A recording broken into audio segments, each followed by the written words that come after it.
All right, ladies and gentlemen, welcome back to the channel, man. We are on Patrick CC channel. All right, and got this video here. Keanu Reeves refused to sell his soul to Hollywood. Now, look, I still haven't seen John Wick 4 yet. Got to see that.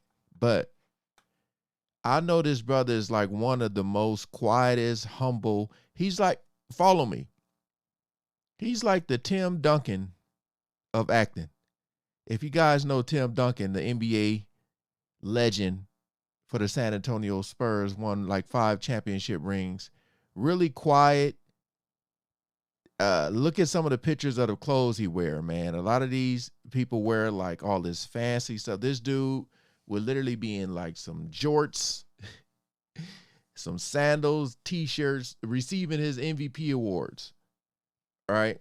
Really quiet, humble guy. He kind of remind me like if Keanu Reeves was a basketball player, he would be Tim Duncan. But yeah, we're going to check this video out. Again, appreciate all the love and support. Make sure you guys check out Patrick CC's channel.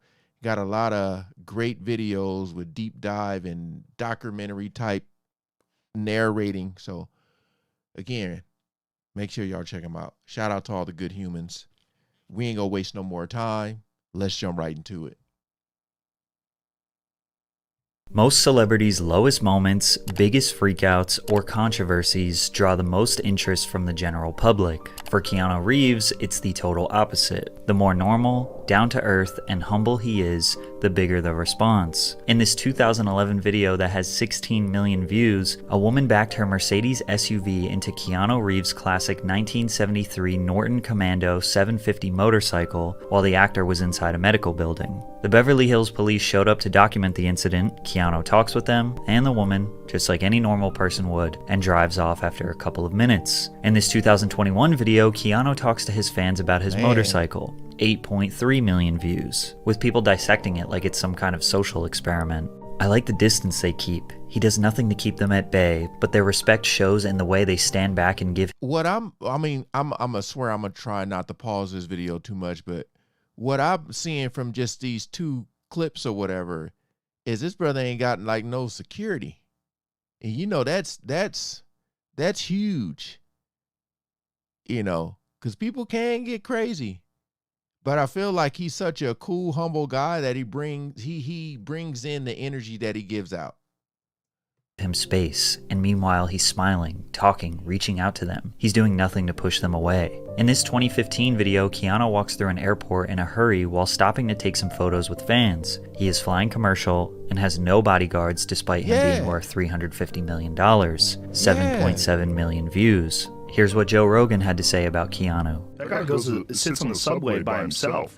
No, like, that's freaking awesome. Yeah, but there's no obvious outward displays of wealth from him. Yeah. I mean, he's insanely wealthy. Yeah. But when you see him, he's dressed like me. Yeah. He's got like a regular watch on, sneakers. He's normal. He has to distort his voice. It's real weird. Some of you might think it's weird that people praise Keanu for having basic human decency, which goes to show you how Hollywood has lowered our expectations for celebrities immensely. But once you learn about Keanu's rough upbringing, as well as his over-the-top acts of generosity, you will understand why he has earned the title of the nicest man in Hollywood. Make sure you're drinking water.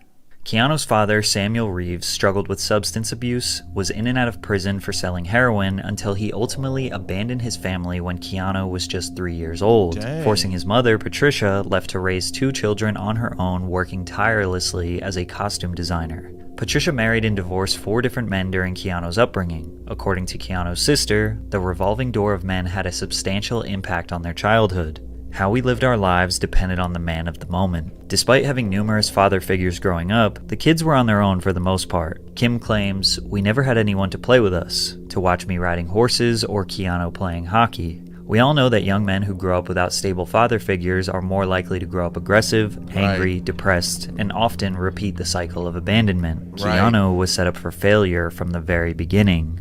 His teachers noticed a vague sadness that loomed above him like a dark cloud. He spent more than 5 years bouncing from one high school to another, including one where he got expelled because he was too rambunctious. Keanu thinks he talked too much and was not generally the most well-oiled machine in the school. I was just getting in their way, I guess. Keanu felt a strong disconnect from others. They made him feel unwelcome, which did not change when he arrived in Hollywood. Reeves' agents told him that his name was too ethnic. Now, this was the mid-1980s, but it still seems like a silly thing to worry about. And although Keanu was justifiably annoyed about it, he actually took what they said into consideration and tried a different name, calling himself Casey or Casey Reeves. But whenever he had auditions and they called Casey, he wouldn't respond. Most people would not even consider changing their name, let alone actually giving it a shot. Keanu proved early on he was open-minded and easy to work with. He went back to using his real name and it had zero negative impact on his career. What did have an impact on his career were some of the roles he landed early on. The foundation for Hollywood's nice guy was built on him being casted as somewhat of a teen heartthrob.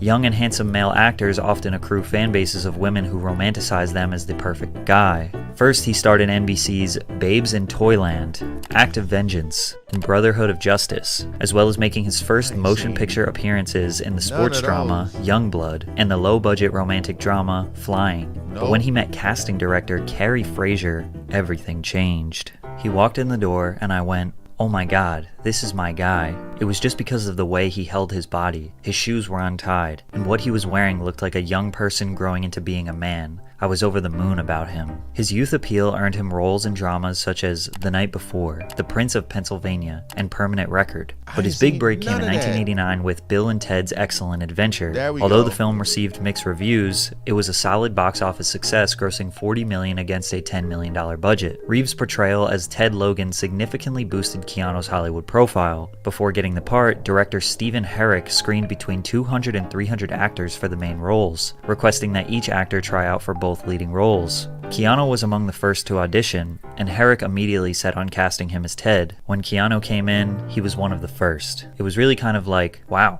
he's Ted, and there was sort of a lovable goofiness to him. But Keanu wasn't just acting as a lovable good guy, that was really him. He proved that in 1991, where his act of kindness changed a man's career. Wow. In the adventure film My Own Private Idaho, Keanu co-starred along River Phoenix as a street hustler. Before filming, director Gus Van Sant struggled conceptualizing actors for the two lead roles. He sent the script out to Keanu and River's agents, expecting them to reject it. Reeves' agent was open to the project, however, Phoenix's agent stopped reading the screenplay halfway down the first page, adamantly declining. Van Sant convinced Keanu to personally deliver the script to River Phoenix at his home in Florida since they were friends. Keanu did the director a massive favor, and over the 1990 Christmas holiday, he rode his motorcycle from his family home in Canada to the Phoenix family ranch in Macanopy, Florida, roughly a 2,100 kilometer or 1,300 mile ride. After the long ride, River read the script and wanted the role that Keanu was casted as, but they convinced him to take the edgier role of the drug-addicted hustler Mike, which he accepted. The craziest part is, River ended up getting way more praise than Keanu in this film. Phoenix won Best Actor honors at the Venice Film Festival, the National Society of Film Critics, and the Independent Spirit Awards. Tragically, in 1993, following several days of binging on cocaine and heroin, 23-year-old River Phoenix passed away outside Hollywood's Viper Room nightclub, right in front of his brother, sister, and girlfriend. Keanu has rarely mentioned his close friendship with River over the years, opting to keep that part of his life private. But River's death still feels like a fresh wound to Keanu's heart even 30 years later. But if we're being honest, Keanu driving that motorcycle wasn't much of a sacrifice. That man loves to ride. However, during the filming of The Devil's Advocate, he gave up something that 99% of other actors wouldn't: money. The Devil's Advocate is a supernatural thriller that follows a young lawyer who dives deep into the dark world of success and temptation. While casting, producers approached Oscar winner Al Pacino, who turned down the role of John Milton 3 separate times due to the cliché nature of the character. Pacino even suggested Robert Redford and Sean Connery for the role. Keanu reportedly took a substantial pay cut worth millions of dollars so that producers could meet Al Pacino's salary demands. And yet again, Keanu's sacrifice benefited everyone but him. The film grossed over $61 million at the box office, and Al Pacino's performance was highly praised as one of the few bright spots in the film, and it wasn't the last time he gave up some of his salary. The actor reportedly took a 90% pay cut 3 years later so that he could star alongside Gene Hackman in The Replacements. Dang. But it didn't really matter if Keanu was a great guy or not, because many people thought he was a mediocre actor. In his most successful film at this point, he was considered the worst performer. I remember that going around. People were saying that he's kind of like blah. And I think it's just because it was more so his person, not really like his acting, but like his personality. Stoker's Dracula was the award-winning gothic horror film where Reeves portrayed Jonathan Harker. The film was critically and commercially successful, grossing $82 million worldwide, surpassing Point Break as Keanu's highest-grossing film. Although the film was a success, many critics disagreed with Keanu's casting and considered his performance weak. Total film writer Josh Winning said that Keanu's work spoiled the movie. He mentioned it in a 2011 list of 50 performances that ruined movies. Keanu's attempt at an English accent has been considered one of the worst accents in the history of recorded film. Yes, of course, sir. If I may inquire, what in fact happened to Mr. Renfield in Transylvania? But it doesn't stop there. Seen it. In 1993, Keanu had a role in the Shakespearean-based romantic comedy Much Ado About Nothing. Despite receiving positive reviews, Reeves' casting once again garnered criticism, and he would be nominated for Worst Supporting Actor at the Golden Raspberry Awards. Dang. After 2 more lackluster drama films, Keanu's career was on life support. Luckily for him, something big was right around the corner. Speed, Yeah. an action classic whose premise revolves around a bus that is rigged by a terrorist to explode if its speed falls below 50 miles per hour. In 1993, executives were looking for an actor to portray the protagonist, Officer Jack Traven. They considered Tom Cruise, Tom Hanks, Wesley Snipes, and Woody Harrelson, but landed on Keanu. And again, he had to make some major sacrifices for this role. The director, Jean de Bont, didn't want the character to have long hair, so Keanu shaved his head. But then the studio executives got so upset over his shaved head that they demanded he wear a wig. But this was the director's vision, so they trusted him. However,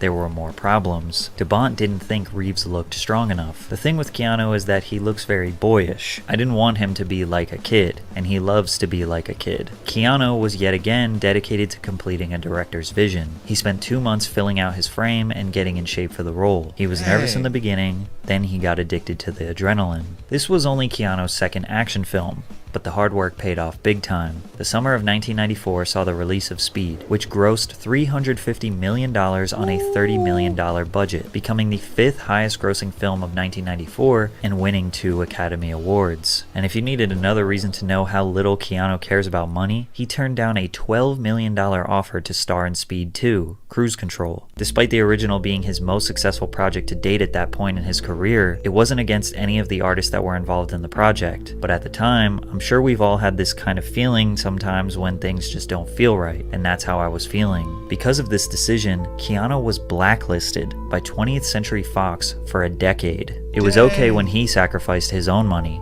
but Hollywood executives will punish those that get in the way of making the millions. Unfortunately for them, the blacklist did not prevent Keanu from becoming a global superstar, because his next film was about to set him up for life. The Matrix depicts a dystopian future in which humanity is unknowingly trapped inside a simulated reality that intelligent machines have created to distract humans while using their bodies as an energy source. Keanu was not the producer's first choice. Will Smith declined because he thought the film was too ambitious. Nicolas Cage refused because he didn't want to film in Australia for that long. Brad Pitt declined to star in Fight Club. Good choice. Sandra Bullock felt that Neo should be a man and that she didn't fit, and even Johnny Depp declined, leaving them with Keanu, who felt lucky to be considered for this movie. In preparation for the role, Keanu spent several months enduring intense martial arts training, which was intense considering he was fighting a pretty serious injury. He had a bulging disc in his spine, which led to him having a 2-level fusion on his spine before training and getting a plate in his neck. He never told anyone because he wouldn't have been able to do the film, so he trained for The Matrix in a neck brace. Upon release, The Matrix opened to widespread acclaim from critics who praised its innovative visual effects, action sequences, cinematography,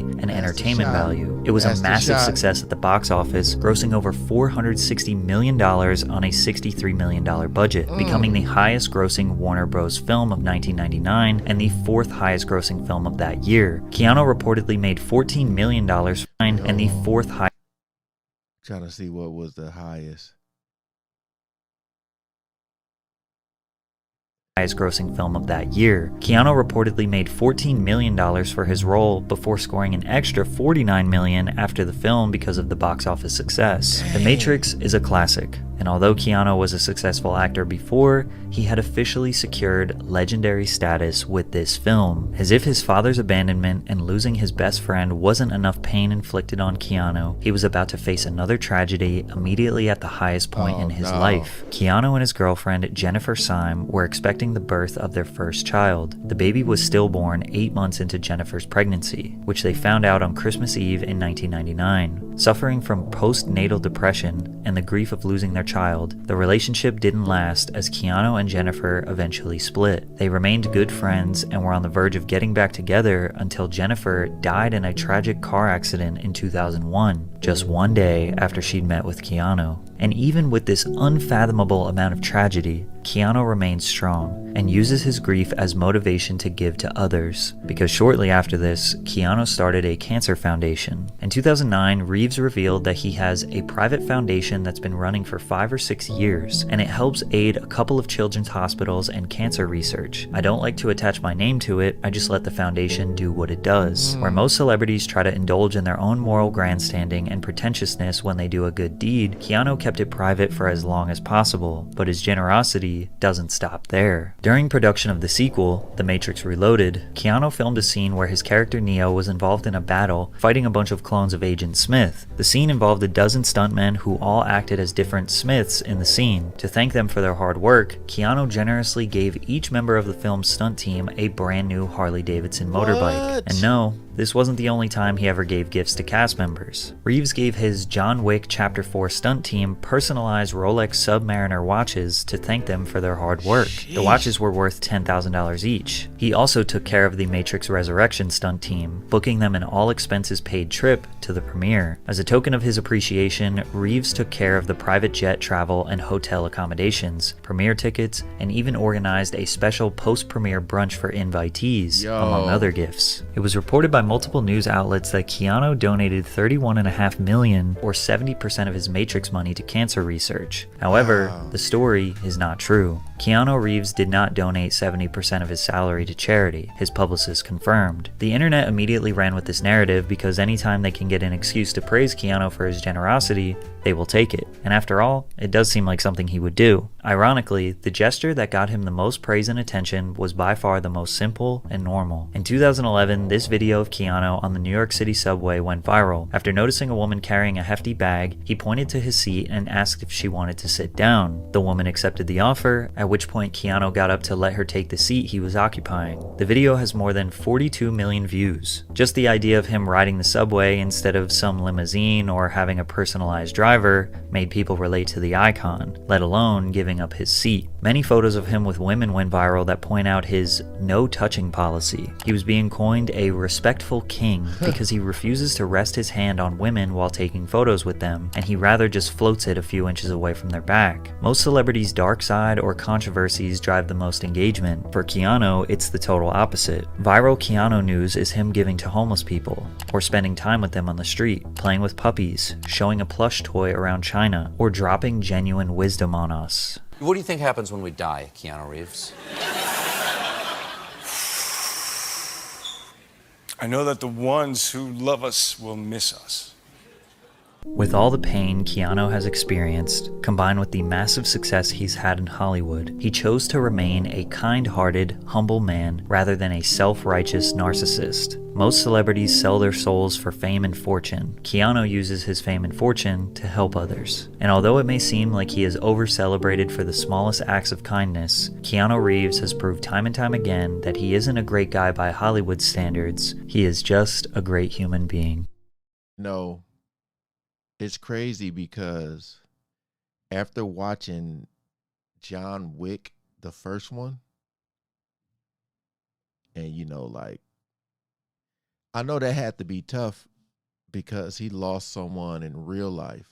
And then whenever you have to act out that role, I know it was different what happened, but man, hey, shout out to him.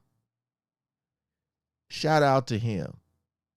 Because, whenever you're an actor and people close to you pass away, I know there's a lot of conspiracies that goes on, but I feel like with him, you see all the good that he's doing And because, like I said, most people, as they keep rising, their fame keep rising, you see them more as far as like, oh, look at this dude just bought this big old house or this car, bought this, bought that.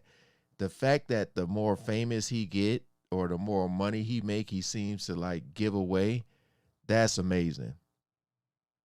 That's amazing. But I really do remember when they used to say like his acting was kind of like, the fact that he did the whole training with a neck break, that, man, hey, shout out to him. The fact he got blacklisted because that, tell you, boy, Hollywood. But you gotta respect the person like him who just, I feel like the fact that he goes out and show that he's a normal human being, like I said, people give that energy back. I feel like a lot of times when celebrities go out, they be trying to act like they don't want that attention, but they really do.